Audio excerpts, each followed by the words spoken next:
다시 바랍니다. 예, 한 주간 잘 지내셨습니까? 예, 오늘은 요한 1서 마지막 5장 말씀을 통해 가지고 예수님을 믿는 자가 받는 복에 대해서 한번 살펴보겠습니다. 어, 요한 1서에서 계속 등장하는 이단이 있었습니다. 그 무슨 이단입니까? 예, 아주 훌륭하십니다. 예, 영지주의의 주장은 육체는 악하고 영혼은 선하다. 그래서 예수님이 육체로 오셨다는 것을 부정을 했습니다. 근데 요한은 계속해서 말하는 것이 뭐냐면 예수님은 육체로 오셨다. 이걸 강조하고 그 예수님을 믿어야 육체로 오신 예수님을 믿어야 구원을 받는다는 거예요. 왜냐하면 예수님이 육체로 오셔가지고 하신 가장 중요한 사역이 뭐냐면 십자가에 죽으시고 부활하신 거거든요. 구원의 가장 중요한 근거가 되기 때문에 그것을 놓치게 되어지면은 예수님 믿는 믿음이 다 흔들리게 되는 것입니다. 그리고 사도 요한은 예수님을 믿고 구원받은 자의 증거를 세 가지로 이야기했습니다. 자, 여러분 구원받은 것을 확신합니까? 누가 여러분에게 여러분이 진짜 구원받은 증거가 뭐냐 이렇게 물으면은 뭐라고 이야기하겠어요? 요한 1서에서 말하는 걸 한번 답을 해보세요. 제가 설교한 걸로. 예. 모기 소리 지금. 요한 1서에서 세 가지를 말해. 첫째는 뭐냐면 하나님의 계명을 지켜야 된대요. 예. 진짜 예수님 믿는 자는 계명을 지키는 것이 첫 번째입니다. 여러분이 구원을 받았느냐 안 받았냐는 내가 하나님의 말씀대로 살아가고 있느냐 그렇지 않느냐를 보면 알 수 있습니다. 두 번째는 뭐냐면 형제를 사랑해야 됩니다. 옆에 있는 성도를 사랑해야 돼요. 예수님 믿는다고 말하고 하나님의 가족이 되었다 하면서도 옆에 있는 성도를 사랑하지 않는다. 미워한다. 그러면 그 사람은 구원받았다고 볼 수가 없는 것입니다. 세 번째는 뭐냐면 세상을 사랑하지 말아야 된다. 그렇게 이야기합니다. 이 세상과 세상에 있는 모든 것이 아버지께로부터 온 것이 아니니 세상을 사랑하는 자는 아버지의 사랑이 그 속에 있지 않다. 그러니까 아버지 사랑과 세상 사랑이 같이 갈 수가 없는 겁니다. 그러니까 하나님을 사랑하는 자는 반드시 세상을 사랑하지 않는다는 거예요. 그러니까 세상을 너무 사랑하고 있다. 그러면 그 사람 마음속에는 하나님 사랑이 없는 거예요. 우리는 마음속에 두 가지 사랑을 다 같이 담을 수가 없습니다. 할렐루야. 그러면 예수님 믿는 자의 복이 뭔지 오늘 세 가지. 첫 번째는 세상을 이기는 것입니다. 우리 4절과 5절을 같이 읽어보겠습니다. 시작. 무릇 하나님께로부터 난 자마다 세상을 이기느니라. 세상을 이기는 승리는 이것이니 우리의 믿음이니라. 예수께서 하나님의 아들이심을 믿는 자가 아니면 세상을 이기는 자가 누구냐?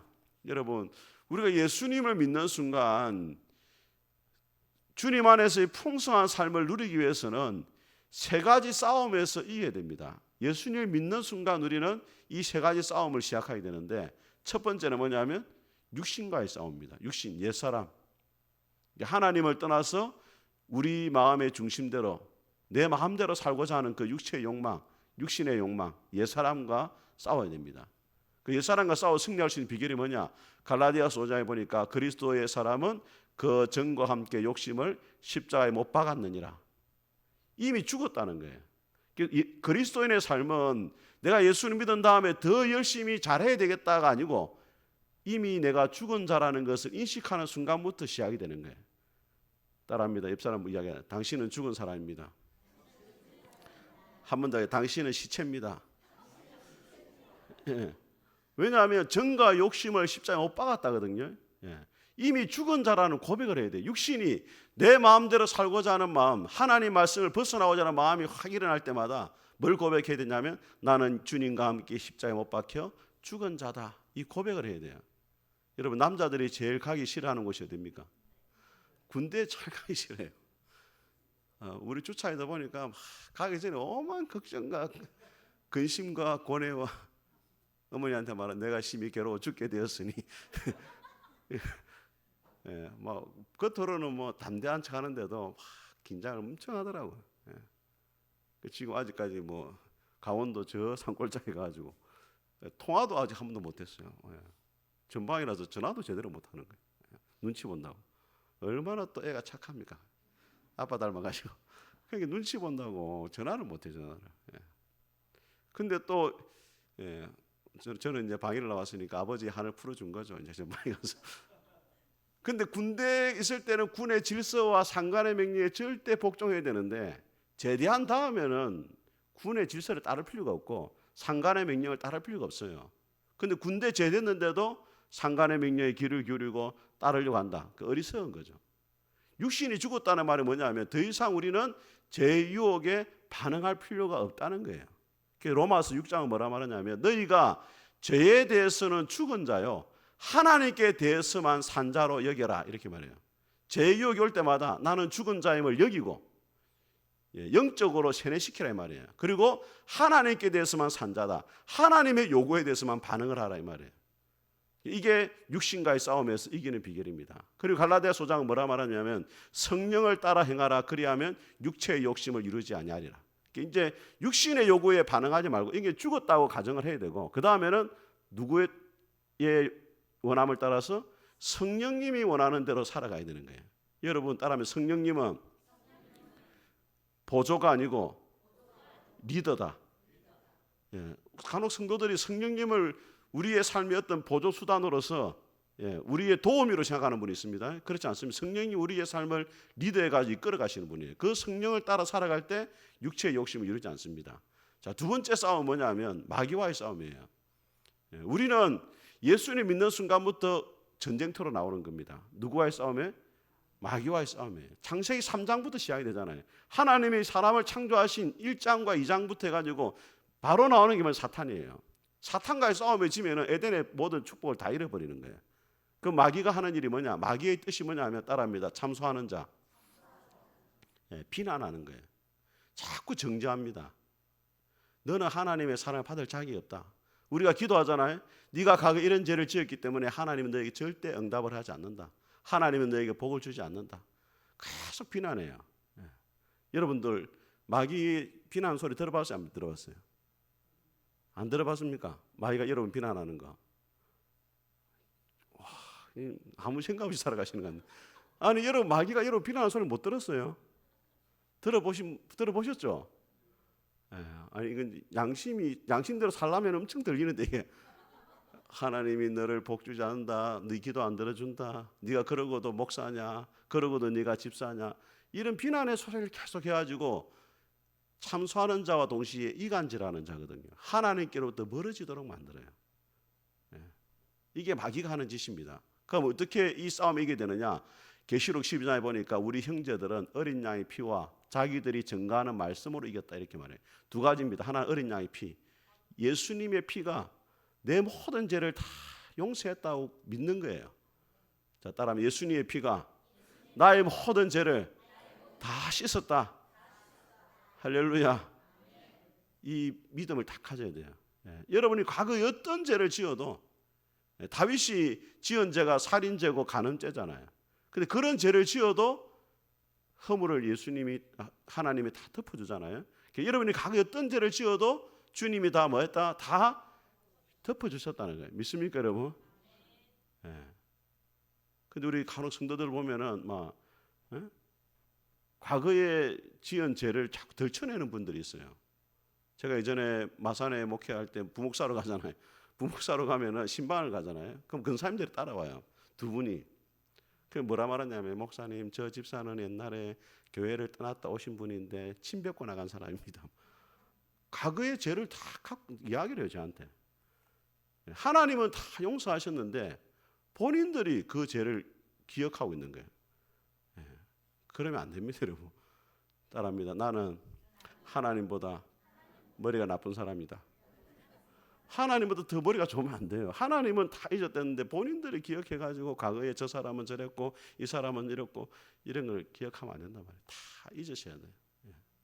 자, 두 번째는 뭐냐면 자기들의 증거하는 말. 이거냐면 복음을 선포함으로 이긴다는 거예요. 고린도서 5장 17절 누구든지 그리스도 예수 안에 있으면 새로운 피조물이라. 이전 것은 지나갔으니 보라 새 것이 되었도다 선포하는 거예요. 우리 새로 오신 분에 우리 행점 집사님이 있어요. 티 양육을 하는데 이분이 기도 제목을 내더라고요. 카이가 자꾸 눌리는데 잠을 못 잔다는 거예요. 잠만 자면 카이가 눌린다는 거예요.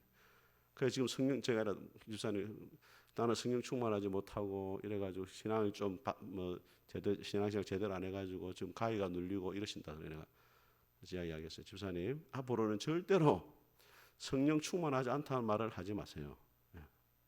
나는 성령이 충만한 사람이다. 오직 의인은 믿음으로 사는 거거든요. 그걸 믿어야 돼요. 나는 성령 충만한 사람이다. 내 안에는 예수님이 가득하다. 사탄은 예수 이름으로 이길 수 있다. 이런 믿음의 고백을 계속 하랬어요. 제가 다음 주 왔어요. 목사님, 가위가 안 눌립니다. 자기 전에 성령 충만한 사람이 나는 성령 충만하다 선포하고 하니까 가위가 올라다가도 묵을 내면 간다더라고요. 그건 아니고 예수님 이름으로 선포를 안 돼요. 가위가 눌리려 하는데 생각으로도 예수 이름으로 사탄을 떠나가라 선포하니까 떠나더라는 거예요. 그래서 지금은 가위가 잘 안 눌린다고. 그래서 여러분, 이 복음을 선포하는 게 중요해요. 특별히 여러분들이 어떤 생각을 하냐면 신앙생활 잘못하면 나는 믿음이 약하고 나는 죄인이고 나는 성령 충만하지 못하고 그러면 그렇게 사는 거예요. 믿음이 약한 자로 사는 거고 성령 충만하지 못한 자로 사는 거고. 그런데 반대로 나는 성령 충만하고 나는 예수님으로 가득한 사람이고 나는 예수로 죽었고 예수로 사는 사람이다. 믿음으로 고백하면 또 그대로 사는 거예요. 그런데 여러분이 생각하는 정체성이 아니고 성경이 여러분을 무엇이라고 말하고 있느냐를 계속 고백을 해야 된단 말이에요. 그게 진리예요. 그게 진리를 붙잡는 것이고 진리의 믿음의 방패로 사탄의 불화살을 막아내는 거예요. 우리가 계속 고백했잖아요. 그리스도 주님이 십자가에 죽으심으로 내가 나음을 입었습니다. 이게 성경의 진리예요, 진리. 우리가 생각할 때는 아픈 증상이 있고 나타나지만은 그 아픈 증상을 붙잡으면 안 돼요. 예수님이 하신 일, 주님의 채찍에 맞음으로 내가 나음을 입었습니다. 과거형으로 말하고 있단 말이에요. 그걸 계속 선포하란 말이에요. 할렐루야. 그게 사탄 이기는 비결이란 말이에요. 세 번째 우리의 싸움은 뭐냐? 오늘 세상입니다. 세상. 세상의 특징이 뭐냐? 요한일서 2장은 말합니다. 육신의 정욕과 안목의 정욕과 이생의 자랑이다. 육신의 정욕이 뭐예요? 육체 욕망대로 살고자 하는 거죠. 그죠? 안목의 정욕은 눈에 보기에 좋은 걸 가지려고 하는 거잖아요. 다윗처럼, 그죠? 바세바를 보고. 우리 여자분들은 홈쇼핑을 조심해야 됩니다. 홈쇼핑 보는 순간 막 눈이 돌아가고 전화번호 팍 또 전화번호 이야기하잖아요. 또 마감 임박했습니다. 뭐 아니 공항하거든. 그 홈쇼핑은 또 명품 이런 거. 그다음 뭐 이생의 자랑 그런 걸 육신의 안목을 가지고 막 취해가지고 자기를 과시하려고 하는 거죠. 자기를 드러내고 싶어하고 내가 이 정도 사람이다. 그러면서 막 뭐 사진 찍어가지고 올리는 거예요. 막. 그런 걸 따라가서는 안 된단 말이에요. 로마서 12장에 뭐라 말하냐면 이 세대를 본받지 말고 마음을 새롭게 함으로 변화를 받아 하나님의 선하시고 기뻐하시고 온전하신 뜻이 무엇인가를 분별을 해라. 이 세대를 본받지 말라는 말은 붕어 틀에 붕어를 만드는 것처럼 세상의 틀에 자기를 맞추지 마라 이 말이에요. 세상 사람들은 다 육신의 정욕을 따라가고 안목의 정욕을 따라가고 이생의 자랑을 따라가지만은 그 세상의 틀에 자기를 맞추지 말고 하나님의 선하시고 기뻐하시고 온전하신 뜻을 분별하고 그 뜻에 자기를 맞추어 가야 돼요. 그게 바로 세상을 이기는 비결입니다.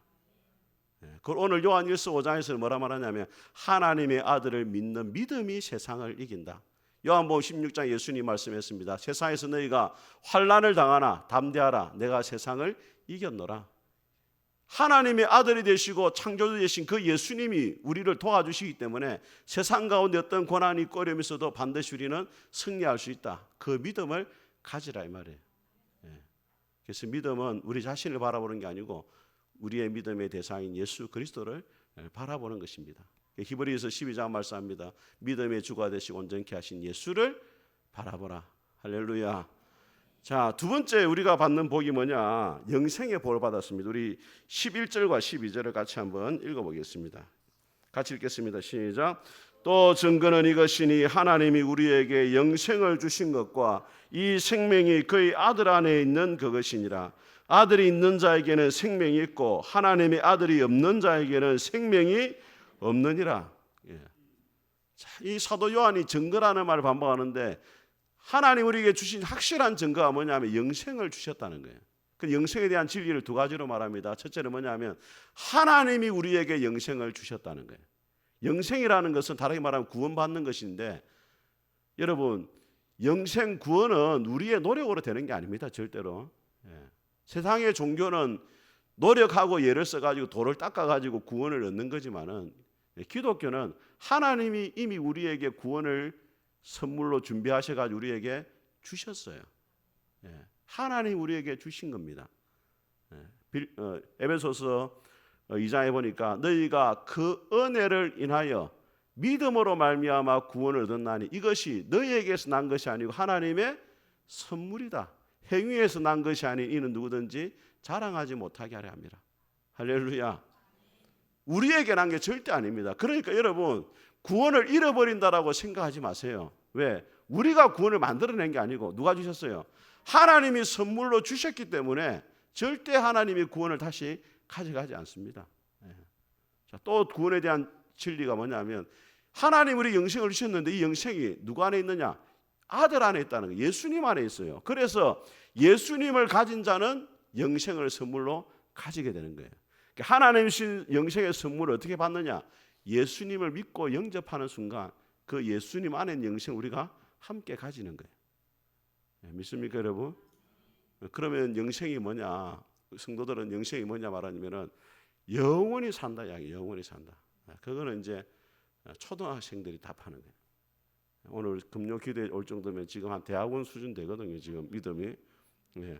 여러분 안 물어본 게 다행이죠. 물어봤으면 또 그 대답했을 거 아니에요. 대학원생 반에 와 있는데 수준이 초등학생밖에 안 돼요.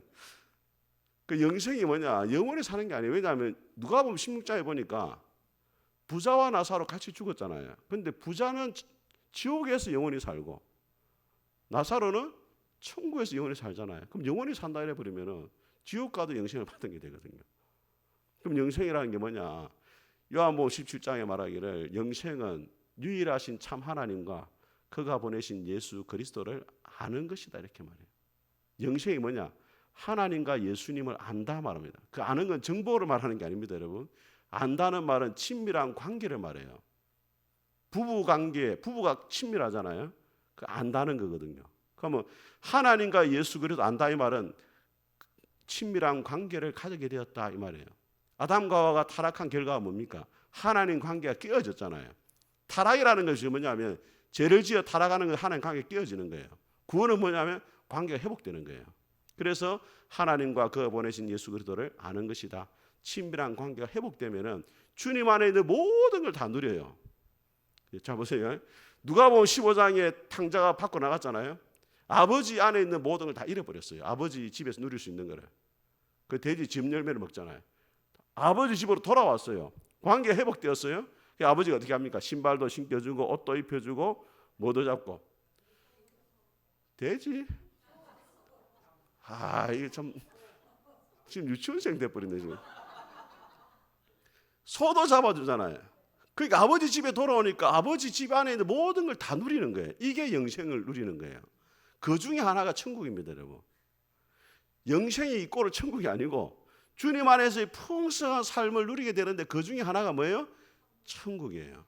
그래서 여러분 예수님 믿고 영생 얻는 순간 이 땅을 살아가면서 하나님 안에서 풍성한 은혜를 우리가 누리게 되는 겁니다.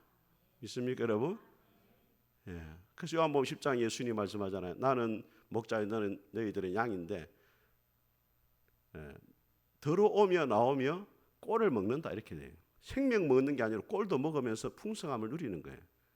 그게 바로 영생을 누리는 것이 됩니다. 그런데 여러분, 제가 앤드루 머레이 목사님의 올바로 알아야 올바로 잘한다는 책이 있습니다.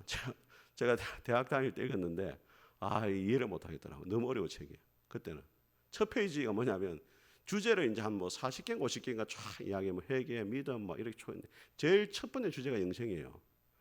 근데 뭐라고 이분이 정의를 하냐면 영생은 하나님의 생명이다 이렇게 딱 정의를 해놨더라고.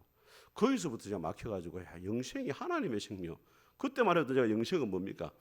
영원히 사는 거다 이렇게 생각했는데 이 앤드루 머레이 목사님이 아주 영성 깊은 목사님 이분이 영생은 하나님의 생명이다 이렇게 말하는 거예요. 그래서 내가 이해가 안 됐는데 제가 강도사를 지나고 있죠. 목사가 되니까 이해가 되더라고. 이게 왜냐하면 여러분 보세요.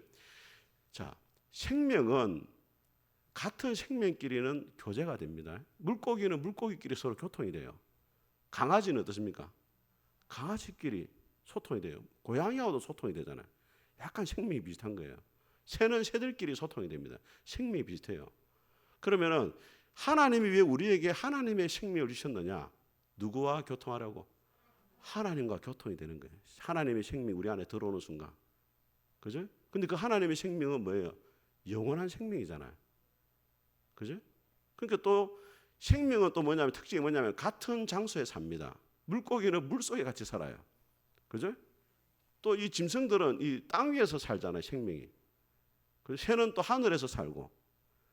그 하나님의 생명을 가졌기 때문에 우리가 죽음 이후에도 어디 가느냐면 하나님에 계신 천국에 가는 거예요. 하나님의 생명을 가진 자만이 같은 장소에 또 살게 되는 거예요. 그래서 영생은 궁극적으로 뭐냐? 따라합니다. 하나님의 생명이다. 그걸 우리가 가지는 거예요. 처음에 아담과 하와가 가졌던 생명은 하나님의 생명이었어요. 그런데 타락함으로 그것을 잃어버리게 되어졌는데 예수님 믿는 순간 아들 안에 있는 생명이 우리 안에 다시 들어오게 되어지고 우리가 하나님의 생명을 소유하게 된 겁니다. 이것이 예수님 믿는 자가 가지는 풍성한 복입니다. 자, 세 번째 복은 뭐냐면 기도 응답입니다. 우리 14절과 15절 말씀 같이 한번 읽어보겠습니다. 시작. 그를 향하여 우리가 가진 바 담대한 것이 이것이니 그의 뜻대로 무엇을 구하면 들으심이라. 우리가 무엇이든지 구하는 바를 들으시는 줄을 안저 우리가 그에게 구한 그것을 얻은 줄을 또한 아느니라. 자, 세 번째 복은 뭐냐면 자, 기도 응답의 복이에요. 여러분 오늘 말씀해 보니까 그를 향하여 우리가 가진 바 담대한 것은 이것이다. 기도는 누구에게 하는 겁니까? 하나님께 하는 거예요. 기도와 주문의 차이가 뭐냐? 주문은 그 주문을 듣는 대상이 없어요. 근데 기도는 우리에게 누구에게? 기도를 들으시는 분이 계신단 말이에요. 믿습니까 여러분? 하나님의 기도를 딱 듣고 계십니다. 제가 예전에 개척 초기에 우리 그 맹기시 인터뷰를 참가했을 때 금요 기도회를 이제 했습니다. 그때는 이제 수요 예배만 있었어요. 금요 기도회가 없었어요. 그래서 주한이 주찬이 주한이 엄마하고 네 명이 왔어요. 그래서 이제 기도를 같이 했죠. 같이 했고 우리 애들도 막 주여 통성기도 30분씩 했어요. 얼마나 괴로웠겠습니까? 목사 아들 진짜 힘들어 피곤합니다, 여러분. 목사 아들이 너무 피곤해요. 초등학교 때 불러가지고 제가 30분 통성기도 시키고 그다음에 이제 애들 놀게 하고 저야만 제가 기도하고 그다음에 기도가 이제 끝나면 놀기 전에 뭐였냐면 이제 하나님의 음성을 듣는 걸 했거든요. 하나님 음성 듣는 거 한번 해보실래요, 여러분? 그때는 뭘 했냐면은 아주 초보적인 단계. 이 머릿속에 하나님이 몇 장을 성경이 몇 장이 생각나느냐 이렇게 떠올리는 거예요. 하나님 무슨 말씀을 보라 하는지. 그런 기본적인 하나님이 지금 몇 장 몇 절 성경이 몇 장 몇 절이 떠오르냐 물어보면 이제 그걸 같이 펼쳐보는 거예요. 뭐 이거 좀 약간 목사님 그런 게 어디 있습니까? 그런 게 있습니다. 그런 게 하나님 음성에 민감한 게 있어요. 근데 하나님이 놀랍게 말씀하시더라고. 그때 제가 딱 기억이 나는 게 있어요. 우리 주한이한테는 하나님이 약간 책망하는 말씀 주시더라고요. 우리 주찬이한테는 딱 성경을 딱 펼쳤는데 몇 장 몇 절 다 펼쳤는데 계시록 8장 말씀. 성도들의 기도가 천사들이 금향로에 담아서 올라간다. 이 말씀을 딱 주시더라고. 딱 펼쳤는데 그 말씀이에요. 그래서 하나님이 우리의 기도를 듣고 계신다. 확신이 딱 오더라고. 여러분들도 한번 해보세요. 하나님이 너무 거리가 머니까 잘 말씀을 잘 안 하시는데 그 생각을 하나님 내가 오늘 주시는 말씀이 뭡니까? 조용히 한번 하나님 음성을 듣는 훈련이에요. 그때 기억을 제가 잊을 수가 없어요. 하나님 우리의 기도를 듣는 줄 믿습니다. 그래서 주기도문에도 첫 문장이 뭐예요? 하늘에 계신 우리 아버지여. 누가 기도를 듣느냐를 정확하게 알고 기도하라 이 말이에요. 우리 하나님은 하늘에 계신 분이다. 여러분 땅에 계신 아버지는 능력이 없습니다, 여러분. 우리 주한이가 옛날에 어릴 때 뭐라 말했냐면 아버지 말을 하나 사주시라더라고. 말은 제주도에 있는데 이러니까 아버지 들고 오면 되잖아 이러더라고. 네 믿음이 크도다. 아버지가 그런 능력이 안 되는데 아버지가 말을 들고 올 수 있다고 생각한 거예요. 그때 믿음이 얼마나 컸어요. 근데 지금은 이제 거의 부탁을 안 하죠. 아버지가 얼마나 무능한 사람이기 때문에. 돈 보내달라 말도 안 해요. 엄마한테 이야기하지. 근데 아버지는 연약하지만은 육신의 아버지는 갈수록 할 수 있는 게 없어요, 사실은. 근데 우리 아버지는 누구예요? 하늘에 계시잖아요. 하늘에 계시는 전능하신 분이 말이에요. 그리고 그 하늘에 계신 분이 누구냐? 아버지란 말이에요. 아버지. 능력도 있고 우리를 사랑하시는 분이다. 그래서 여러분 누가복음에 예수님이 뭐라 말하냐면 너희가 악할지라도 좋은 것을 자식에게 줄 줄 알거든. 하물며 하늘에 계신 너희 아버지께서 더 좋은 것 안 주겠냐. 할렐루야. 그래서 우리가 그를 향하여 우리가 가진 바 담대한 것 이것이니 무엇이든지 그의 뜻대로 구하면 들으심이라.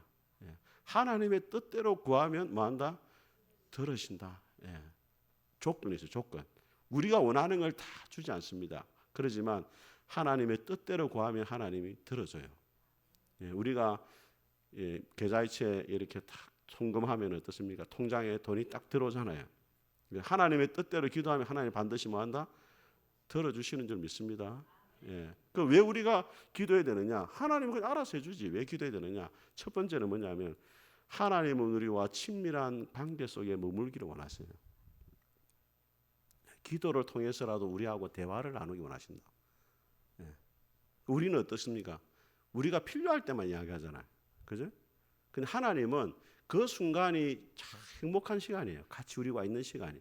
그래서 기도를 원하시는 거예요. 나이 든 부모님들의 소원이 뭡니까? 자녀들하고 조금이라도 같이 있는 거잖아요. 나이 들면은 그저 외로워지잖아요. 자식들이 다 떠나가고. 그런데 한 번이라도 찾아와서 같이 있어주면 얼마나 좋아요. 지금 별로 감동이 없으시네 보니까. 그걸 원하시는 하나님이 같이 있고 싶어서 그래요. 그래서 아가서 한번 보세요. 아가서는 솔로몬과 술람의 여인의 사랑을 통해 가지고 성도와 하나님과의 사랑이 어때야 되느냐? 아가서 1장 2절이 어떻게 됩니까? 술람 여인이 말합니다. 나에게 입을 맞추어 주세요. 당신의 사랑은 포도주보다 낫습니다. 키스를 해달라요. 키스를. 그 말은 뭐예요? 당신이 더 나를 사랑해 주기를 원합니다. 그 다음에 3장으로 넘어가면 뭐가 나옵니까? 그를 데리고 어머니의 침실로 들어갔다. 이렇게 관계가 더 깊어지는 거예요. 오늘 우리 찬송 불렀잖아요. 내 소원은 내 구주 예수를 더욱 사랑하는 것이다. 우리 여러분의 이 고백이 여러분 고백이 되길 바랍니다. 그 다음에 기도를 통해 가지고 하나님은 영광을 받기로 하시는 거예요. 영광을. 하나님이 하셨습니다. 이 고백이 나오는 거예요. 기도 안 하면 있잖아요. 하나님이 했다는 고백이 안 나와요. 때로 우리는 기도를 해놓고도 응답이 되면 뭐라 말이야. 에이, 지나고 나면은 처음에는 하나님 하셨으면 되는 거 지나고 나면은 그냥 될 때 됐으니 됐겠지 이렇게 생각한다고. 그런데 기도를 하게 되면은 진짜 기도하게 되면요 하나님이 하셨다는 고백이 절로 나오는 거예요. 이전에 우리 청년들 데리고 마산에 있을 때 제주도 선교를 가기로 했는데 배를 타고 갔는데 일기예보가 뭐 태풍이 온다 이러는 거예요. 막 기도했죠. 그럼 태풍이 빛나 갚은 거예요. 그럼 어떻게 생각하겠습니까? 청년들이 야 하나님 우리의 기도를 응답하셨다. 이렇게 고백이 절로 나오는 거예요. 기도 안 하면은 갈 때 돼서 갔다 이렇게 생각하는 거예요. 그러니까 하나님이 그 일을 통해서 뭐하냐 영광 받기를 원하신다. 시편 121편은 말합니다. 내가 산을 향하여 눈을 들리라. 나의 도움이 어디서 올까? 나의 도움이 천지를 지으신 여호와에게서로다. 여러분의 이 고백이 있기를 주의 이름으로 축복합니다. 같이 한번 우리 찬송하겠습니다. 괴로울 때 주님의 얼굴 보라. 참